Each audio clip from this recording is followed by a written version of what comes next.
They say that ideas have ruled the world. From the beginning of the history of mankind, from time to time, special people have emerged and given new ideas to people. They have triggered development and progress of the economies and the world. One day recently, as I was just pacing up and down in the campus of St. Aloysius College, I happened to meet a person, very inspirational person. Within seconds, we came together, started discussing, and some of the ideas that threw at me were really amazing. And I felt that we should all listen to those ideas and do something about it. And I would not even introduce him because he has his own way of introducing himself and his ideas. So, warm welcome to you, sir. Will you tell us something about yourself, your journey, etc.? Thank you, Alwyn, for your kind words and great introduction. Yes, my name is Brahmandam Murali Krishna. I am originally from Andhra Pradesh, but nowadays I've been living in Mangaluru, a great city called Mangaluru in Dakshina Kannada district. I have been working on a great idea, which I believe is an inspiration that I got from God, and I have been indirectly, I believe that it is a message. It's a God's message that I have to and I want to tell everybody about this. So, what is this idea? This idea is about develop the Mangaluru city area and also the Dakshin Kannada district area, and it of course will be expanded to Karnataka and whole of India later on. So, what is this idea? The idea is there to solve a number of problems that are there in this area, which are there all over the world, all over India. At the same time, I have an idea. The idea is to corporatize. The best way to solve the problems of Dakshin Kannada is to corporatize. So what exactly corporatize mean is it's making into a corporate structure, which I have elaborately described on my website called bmk.org.in. So kindly go there because it takes some time for me to explain all that, not in this video. So go to bmk.org.in. Thank you. Sir, yeah, we will go elaborately into your concept and idea little later, but we would like to know. We are actually very curious about knowing something about you as a person. Where did your journey of life begin, and how you progressed, and why this passion, which is a dispassionate way of looking at someone else doing something for others. These kind of great values. Where did you imbibe? Can you tell us something about your journey in life, your studies, qualification, and other things? Yes. Well, I have been fortunate to get admission to an IIT Delhi, but I did my engineering from BITS Pilani, and then I did my master MTech from IIT Madras. I'm also an MBA from IIM Bangalore. In fact, I belong to the first batch CAT of IIMs, the three IIMs, and I'm also did my MTech from IIT Madras, a first batch of GATE examination. So I was very fortunate to study in all the top institutes, and subsequently I did my MBA from USA as well as an advanced program in London Business School. Now, in 1982, I was living in Houston, Texas, in United States, and I was lost, and I ended up, coming to know about Billy Graham, a crusader, and I attended the Billy Graham's crusade, and I went forward in the crusade and in the last phase of the crusade and accept Jesus Christ. And That's great. yeah, I'm truly, I feel like, I dedicated my life to service of the people, and so in that pursuit, I have spent a lot of my time, a lot of my energy, a lot of my only goal is to how do we solve the fundamental problems that are there in the world, which are a number of problems. In fact, I've come to know about 12 problems. The 12 fundamental problems are there, which are again described on my website bmk.org.in, and those problems are big problems. And if we solve those big problems, the smaller problems which we face day to day will also be solved. I'm quite impressed with your identification of 12 problems that most of the economies face. Yes. If you can elaborate, just give us maybe a few of them. Absolutely, Alvin. In fact, I'll be very happy. These 12 problems are, when I thought about it, there is no 13th problem. They're not just 11 problems. They're exactly 12 problems. So we have problems with governments, number one. Number two is public funding and taxation is the second problem. And number three is Education itself is one problem area which can be improved. Healthcare is another one. Population density is another one. And the transaction, the dignity of transactions is the sixth problem. Inequalities is another problem. And then we have religions. The number of religions in the world sometimes happen to be a problem. How we have actually inherited all these religions, and then the languages. The world is all said and done. We still have too many language, a lot of language problems. And then there are currencies, number of currencies. This is another problem. So like this, nearly I think I've almost given you about 11 or 12 problems. And these are the problems. If I missed any one of them, is again there on bmk.org.in. These are really the fundamental problems. Anyway, you look at it, and if we solve those problems, which they have not solved, there is no economy, there is no country which have not solved these problems. So I've stepped in, and I'm 100% committed and capable of solving these problems. And fantastic, sir. We always speak about problems, but you have identified, structured, and prioritized 12 specific problems. I think that is the beginning of any great concept or idea flourishing in the future. Yes. So congratulations and thank you for that great insight. Thank you very much. Now let's come back to your idea. Yes. I was impressed. Already I have started visualizing some of the things that you have been speaking. So what is this idea? In a crisp manner, can you tell me in 2-3 sentences, what is this idea all about? Yes, sir. See, the main idea here is in any area, there are people who are suffering from both small problems, which are day-to-day problems, and the more fundamental problems. The problem with a small problem is something which you can take care of it alone. Suppose you want some milk, you can go to shop and get milk. That's as simple as. But if you want to solve the problem with governments, alone you cannot do. So what I have realized is, in the governments, sometimes any problem, the religion problem, languages problem, alone you cannot do it.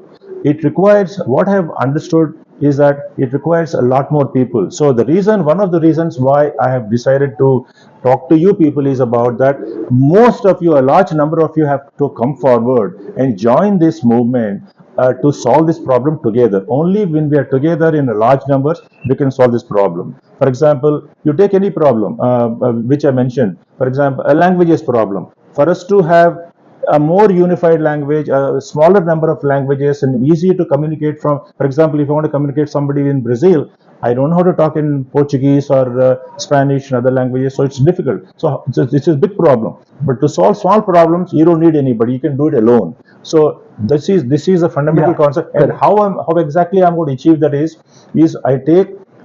The world is composed of 200 countries approximately. Every country is a different unit, and all these countries put together, we call it the world. Otherwise, there is no one world government, there is no one world structure, doesn't exist. So I am seriously, I have absolutely designed a clear-cut area of corporatizing a country. For example, in India or China or United States, any country should be and must be corporatized. And exactly what that means, it is a concept which doesn't exist right now, and I have a clear view on that, which I have explained, and I have explained to you in detail when the time comes.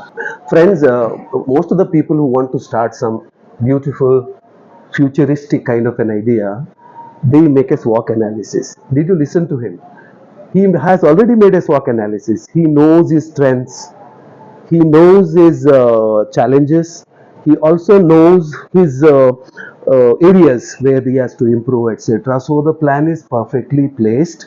And I would like to ask him, sir, how are you going to involve? How do you want to make it a people's movement? Who are the people, who are the stakeholders that you would like to integrate into your campaign, so that it becomes in some time from now as a people's movements for their own betterment, including the concept of gated communities, etc. Can you just yes enlighten us on that? I will do that. And basically all the countries in the world can be categorized into 3 different groups. There's a democratic countries, which are most of the countries. There are monarchical countries, which are ruled by a king or a ruler, or some of them are dictatorial regimes. So let's concentrate on the democratic countries for the time being. So every democratic country has what is called an electoral district. different people elected from different electoral districts go to the parliament finally, and that becomes the whole country, how the country is administered from there. We'll start with the electoral district. For example, India has got 543 parliamentary electoral districts.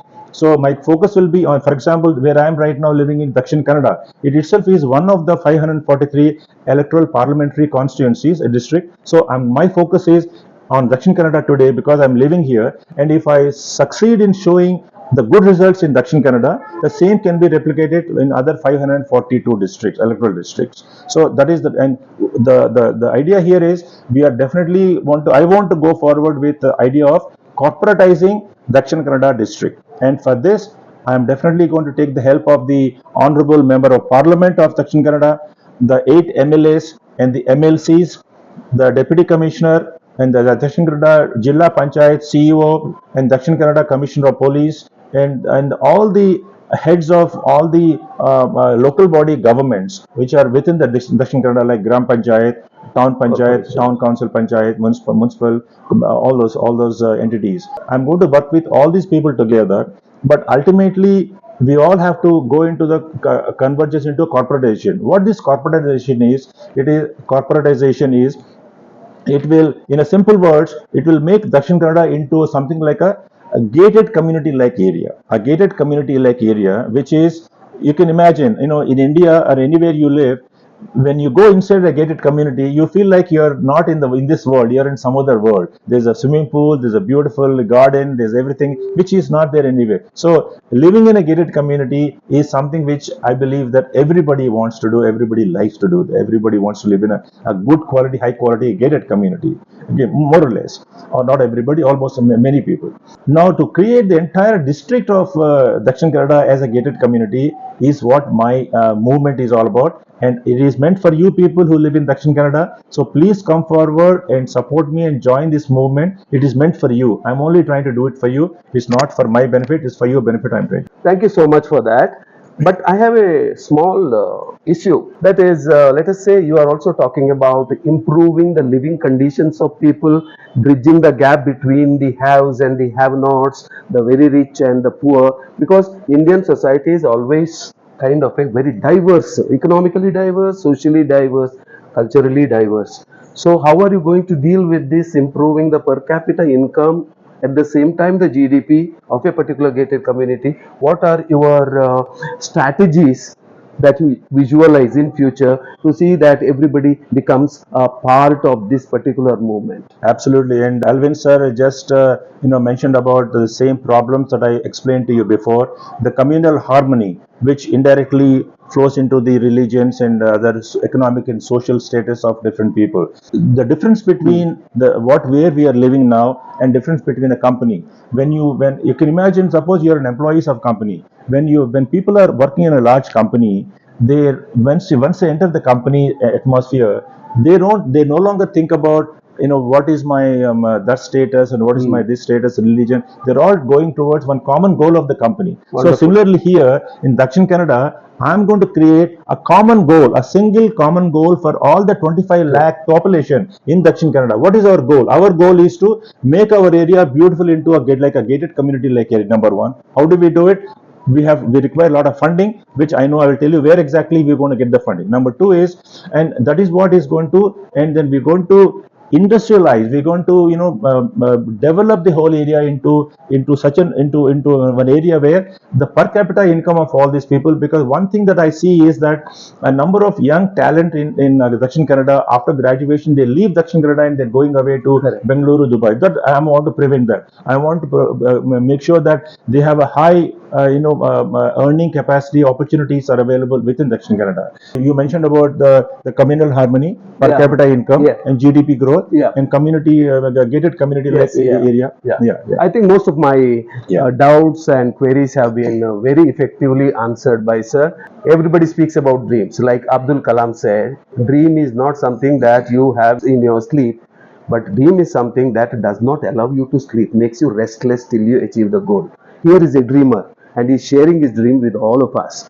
And every common man should try to understand this concept. So he wants to make it people's movement. So we should own it up. And it is a brilliant idea, no doubt. But Slowly but steadily, sure, sir, your idea will percolate down to the lowest minimum communication level, and everybody, I think it has the power of, triggering the imagination of people and become a part of this particular dream. Yes, talking about the dream, thank you very much. And I really want to end this with one last thought of mine. My dream is very clear, is that I have a very clear roadmap, a clear path to make Dakshin Kannada area, this whole area, as the capital of the world. So the world does not have a capital today. So if the people in the world want to think about where should we set up a capital for our whole world, as if like New Delhi is the capital of India and Mangaluru is the capital of Karnataka. What is the capital of the world? I want it to be in Dakshin Kannada district. You can imagine if Dakshin Kannada district can become the capital of the world, what kind of a development will happen in Dakhin Kannada? And that's my dream, and I'm happy to share it with you, and I will see to it that it can happen and it will happen. Thank you so much. This is going to be one of the episodes that we are bringing before you, and this series will continue. Think about it, mull over it. Let us all share the same great idea. Let us spread like wildfire, and I am very sure that within some time, this entire dream and the project is going to take a very, very definite shape. Thank you so much Thank you for so much. being with us. Thank you Sir. so much. Thank you so much.